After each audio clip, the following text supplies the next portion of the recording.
Hello and welcome to Take Back Time. My name is Penny Zenker and I'm your host.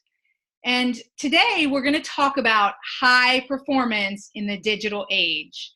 And, what does that mean? Well, we'll find out. But we all know what high performance means. And we all know that we're living in the digital age. So let's pack those two together and see how we can be more efficient and effective to take back time in this day and age. And today I have Michael Alf. And, we're really excited to have him, first of all, because he's a personal friend of mine. And we met, God, how many years ago was that now? Probably about Eight. 7, 8 years ago when we took a neurostrategy master class together. And, so we can know and understand all the habits and behaviors that we and everyone else out there is having and how to better shift those behaviors to what we want to have versus what's automatic. So we've got that psychology, that behavioral psychology background together. And you've been doing so many exciting things in the last, 8 years. I've been hearing about lots of different things you've created, first and foremost, that we're going to talk about today. And then you can tell us more about anything else you think that the people who are listening need to know. But, most importantly, also, you were a successful, consultant and CEO, CFO, COO in a number of different companies. And so, business, what it is what high performance is and how to activate it. And so you've created this program. You're the founder of the high performance in the digital age. And people will notice from your accent that you are not the typical American, since you are German. And somehow maybe you even have an Australian accent by living in Australia for as many years as you have. So, Michael, I'm going to introduce you. Welcome to the show. Thank you, Penny. I'm so excited to be here with you together. I mean, as you said, we've known each other now for so many years, and it was really hard to stay in touch when I was in Australia and you somewhere in the US, and we really tried to, I know we tried a couple of times to get together, but somehow, that was really tough. Now, at the moment, I'm in Berlin, so the German capital, and the startup capital of Germany and Europe. Really excited to be here. And now it's a lot easier to connect. So I'm really glad to be here on the show. Me too. It can be at a reasonable hour. You're like, hey, can we meet at 4 a.m.? I'm like, no. Yeah, very true. I love you, but there's love my sleep even more. So tell us a little bit about, what do we need to know about your background in order for us to understand how you came about to talk about the high performance in the digital age? Yeah, thank you. So look, as you said, I'm from Germany, and I started my career actually with the German Armed Forces as an officer, the first 10 years. So that was my first big kind of block, finished there as a captain. And then I joined consulting and spent a lot of years in consulting in Germany, but globally, then in global roles and European roles, working on strategy and implementation and transformation and outsourcing and development and all the whole stuff. And then 10 years ago, we said we have to move somewhere else. We want to experience that and be at the beach. Experience. Yeah, and have something special. And so we had an opportunity to move to Melbourne, Australia. We took it end of 2008. And then we went there with its consulting companies. And then from there, I had actually a really interesting journey, a roller coaster journey in the last couple of years with lots of different things, tried a lot of things which didn't work and some things did work. And so it was really interesting, but a lot was really around the digital space. And the other thing which I'm fascinated is about kind of people and how we behave and what drives us, what motivates us. That's why I created also kind of my podcast show, the Discipline Disruption Podcast, really at that intersection between digital disruption and personal transformation. Because the question for me is really around how do we prepare for this digital age? How do we change our thinking, our mindset, our approach, our methods we are using to actually not only survive, but really thrive in this digital age? Because for many, they feel it gets harder and harder, isn't it? It's this overwhelm, there's so much happening. And that's what I want to address with my work. Well, I hope you're going to address this problem. People are attached on their phones. I mean, digital is great, and it does, accelerate, processes, and it can definitely, make things more efficient and effective. But, it's how we use it, right? So it can be also an obsession and also suck away our attention, our energy, our productivity, and so forth. So I hope that absolutely on that point today first. Yeah, absolutely. It's spot on. And I actually have something for your audience later on, with some tips. Yeah, so 5 productivity hacks specifically for the digital age. Yeah, and your audience will love it. Maybe not the tips itself, all of them initially, because some of them you have to change your behavior and you have to do things differently. And they'll love to hate it. Yeah, exactly. But yeah, when you get the results at the end, and you see this improvement and you see, oh, I actually get more done, and I feel better, I feel less overwhelmed. I mean, it's worth it, isn't it? Absolutely. Absolutely. It's all about, I always tell people too, it's not just what we do, right? It's how we do it. So we have to keep that in mind, is that there is happy balance. So everybody who's listening, stay tuned. You're going to get a gift at the end if you stay till the end to get the URL. Absolutely. And one good example, because you just showed the smartphone. I mean, a lot of people, they wake up in the morning and the first thing they do this email purge. Yeah, exactly. So they go through all the emails and swipe and kill all the emails or delete all the emails. Like killing your brain cells as you go across. Exactly. The challenge is, and I'll tell that, my audience in keynotes and workshops, the problem is, your brain still has to read every single subject line. So that means you actually take energy away in the early morning from things which are not important at all, just to kind of delete these emails, instead of focusing on what is really important in the day and do these email purge, then, I don't know, at midday or something like that, and then delete all the unnecessary emails. Totally. I say the same thing. It's such an energy suck. Like it makes you reactive first thing in the morning. Like start your day reactive and be really on point. I totally agree with that. And actually, there's other ways also technologically, so that you shouldn't have to go through them and swipe and get them out. There's lots of different things that you can do with filters and stuff to make your life easier as well. Absolutely. So that's a very simple but very, very effective tip. People should try out. Try it out for a week. So it's always a nice one. And I know from working with my clients also in the coaching space, in the high performance area, it's sometimes it's hard, even a week. But this is something you have to bring up the energy, because the results and the return you get is just kind of makes you feel a lot better, and it makes such a huge difference. So that's one big tip which I have in terms of kind of that digital age and what you can do around that. Awesome, that's great. So you guys will do that. I know you're listening. So now I want you to check in and let us know how it went. Just take 1 week. And do that for 1 week and see the difference that it makes. And I know that the first day might be really hard, and it might actually create more stress because you're detoxifying. You're addicted. Face it, you are addicted. So 1 week, take the challenge.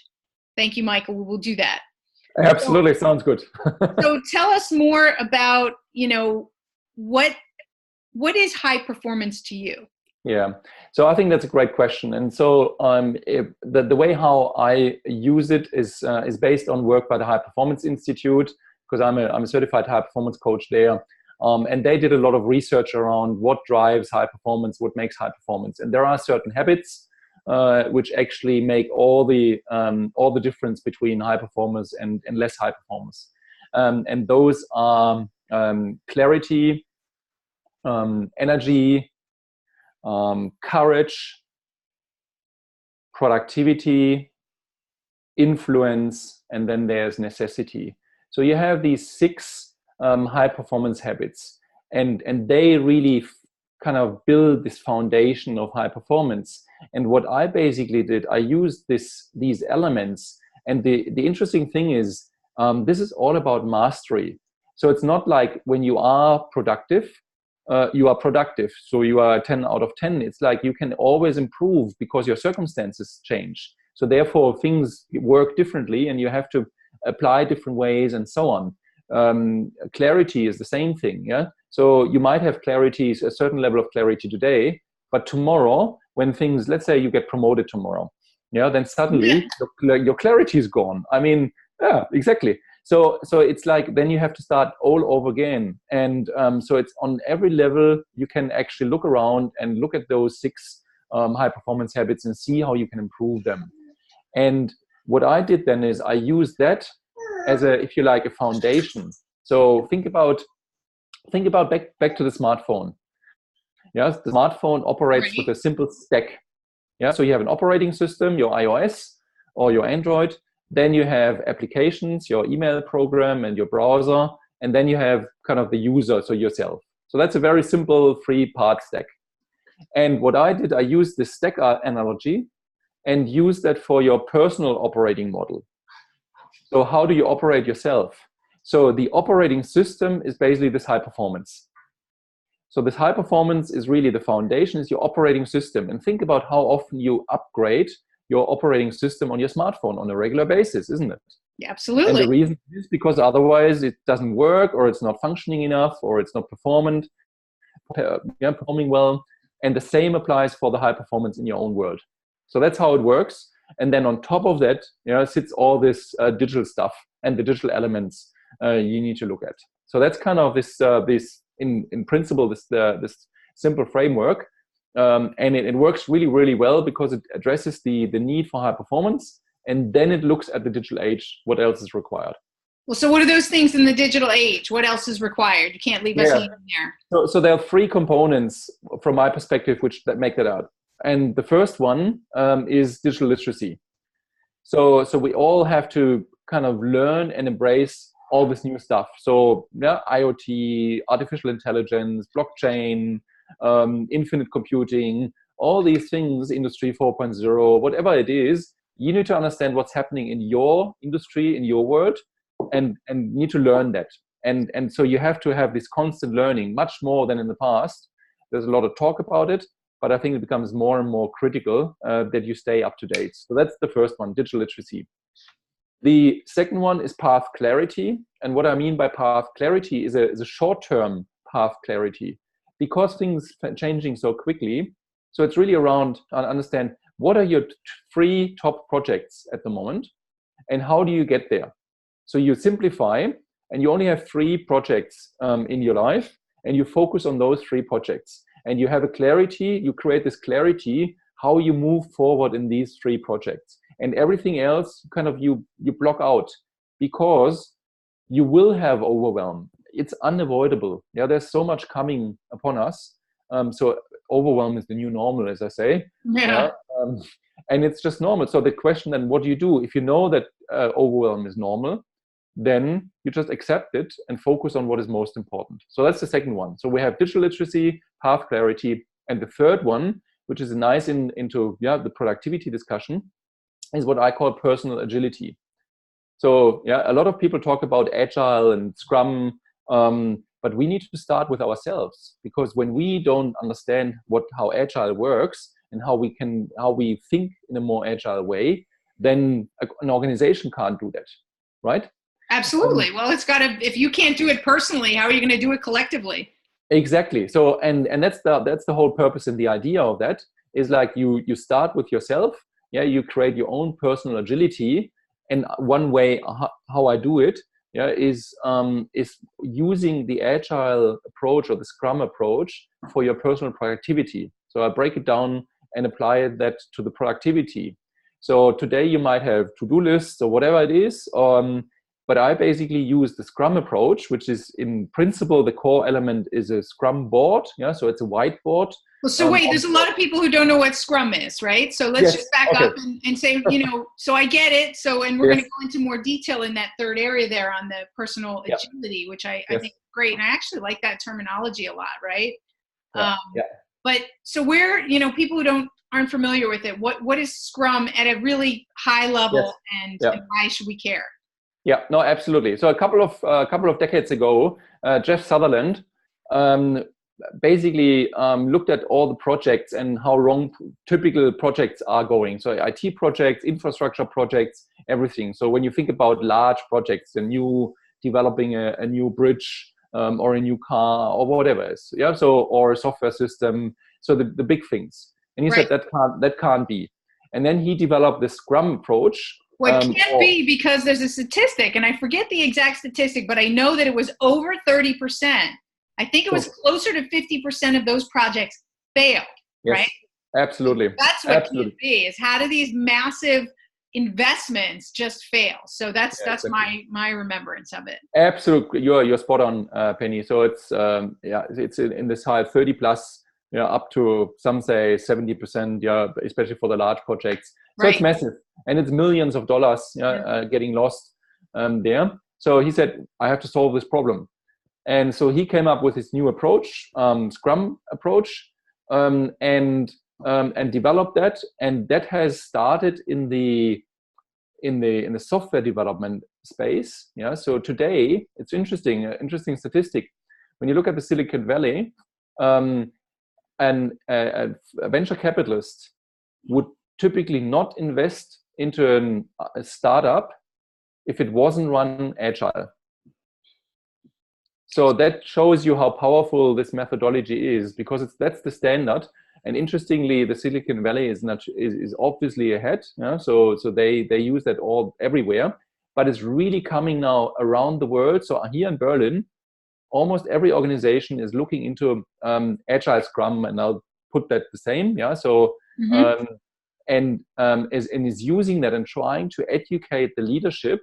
Yeah. So the board, the leadership, and everybody else to understand how that works, because it's a very different approach of thinking. It is. And I'd like to highlight what I understand of it, and you tell me if it's correct, and why everybody who's listening needs to really think about this, because it is a different level of thinking. And I always say that it's about thinking and acting more strategically. So traditionally in large project planning, they spent a lot of time planning out all the way to the end of the project. They spent, these Gantt charts were so out of hand, right? They spent more time updating the Gantt charts for everything that changes, as things do in a project, and they're less flexible. And there were so much time and resource into what, if I understand and remember correctly, Jeff Sutherland would say is over planning, like way over planned. So this Agile Scrum method, if the way that I understand it, is really more like rapid prototyping, like really, short-term type of planning, and just improving the communication and also the way that you manage any particular task. Did I understand that and explain that in a fair way? Yeah, absolutely. I think that's very true. It's really moving away from what is called waterfall. Yeah, so you do one step after the other, and when something goes wrong, you have to go back all the way back to the beginning. The problem is when you have, let's say, a 10 million project, then it gets very expensive when you have problems after 7 million. Yeah, and you have to go all the way back. Yes. So Agile tries to instill more flexibility, in an approach, but in a structured way. And I think most people miss that part. It's not chaotic. The most important part. You got to have structure. Exactly. The more flexibility you have, the more structure you need, which is kind of counterintuitive. Yeah. Wait, say that again, because everybody doesn't understand. And I totally believe this, right? And people, they think that structure means rigidity. So say again what you just said. Yeah. So the more flexibility you have, the more structure you need. The more flexibility you have, the more structure you need, or the more flexibility you want to have, the more flexibility. Correct. And it's because you open up what and how people are doing it, but therefore you need obviously a frame to bring it together. Otherwise, we have anarchy. I mean, it's a container, so to speak. Can you imagine if you had you pour out you want to have a glass of water, but you pour it and it's all over the place, right? It's just it's a container to make sure that you're directed and moving forward in the direction you want to go in. That's actually a beautiful visual when you think about, especially I'll continue on that, because when you have the water is and you drink water now. Yeah, so that's maximum flexibility because it's fluid. Yeah, so therefore it needs a container. When you have ice, when you have the water in form of ice, that is far less flexibility. Therefore, you don't need a container. You don't need as much structure, right? They're still going to, exactly. The ice may still spill over, but right, that structure is going to depend on how fluid it is. That's great. That's good. I like that. Yeah, absolutely. And that's what most people underestimate. They think agile means chaotic. So I always ask people, said, okay, do you think you're agile? And agile doesn't mean that when your boss says right today and left tomorrow, you do right and left. That's following your boss, and that's another topic. Right. That's something else. But agile is really about achieving key milestones and in a very very efficient and effective way. Yeah, and through a very nice and simple process. And what I did, I used this process, which was used to develop software, to simplify and strip out everything which is not necessary and leave the core of it, the benefits of it, and apply that to your personal productivity. That's the idea of that program. Awesome. So tell us about the structures that are in place. We're coming to the end of the show, but tell us a little bit about how it works and what the structures are that are there to support us. So when you think about, there are a couple of challenges we all have. One is, think about how many things you have on the go. Everyone has so many things in their head, going on, juggling all these balls. So wouldn't it be nice to not have to think about anymore? So that's what this does. Yeah. So it has this so-called backlog. And basically everything you think about goes in there. The beauty is, the moment it is on this backlog, it is out of your brain. Right. So you have free capacity up there. Yeah? Right. So that's like David Allen, who talks about, get it down on paper, right? Absolutely. Yeah. So that's one. The other one, get it down. Exactly. So the other one I want to mention, and then there's a process in between, how you process these items. Mm-hmm. But then at the end, there's another fascinating thing. Have you ever had a Friday where you looked back at the week and said, I was so busy, but I didn't get anything done? Not me, but I'm sure somebody else out there has. Not me. Yeah. So we all have these Fridays. Wouldn't it be nice to get rid of this forever? That's what this program does. So one of the big problems is, the moment we complete something, be it small or big, it's forgotten. We forget it. Totally. Yeah. Totally. Yeah. I mean, it's ridiculous. We don't give ourselves, we're so hard on ourselves, and we just do not even recognize our successes when we have them. So true. And this is another key component. So what you do, you collect all your achievements in a week. Yeah. And at the end of the week, you say, oh yes, I did that. Oh yes, I completed this letter. Oh yes, I did this proposal. Yes. Yeah. Or that's actually, it felt like I wasn't doing anything, but I really look at my list now, and it's pretty impressive. Yeah. Yes, I could have been better, but I was actually quite good, even if it feels different. And it's such a huge difference, and it gives you this great feeling, when you move into the weekend. Absolutely. It's funny that you say this. I mean, I shouldn't be surprised. We're very much in alignment in that context. But somebody that we both know, we work together on a regular basis. We coach each other and whatnot. And we started to put together this process of collecting our wins and going through our wins, because of the same reason, is that, why do we have to be defeated at the end of every day or at the end of the week? Just because, psychology tells us we delete, distort, and generalize things, right? Yes. Because that's the way we process. So we have to remind ourselves of all the great things that we did, as opposed to focusing on what we didn't do. We get to do both. We get to focus on what we did do and feel good about it, and then say, and here's what I can do next week. So I love that's systematized in your program. That really helps people to put that as like a regular habit and practice in place, because that is so valuable. Absolutely.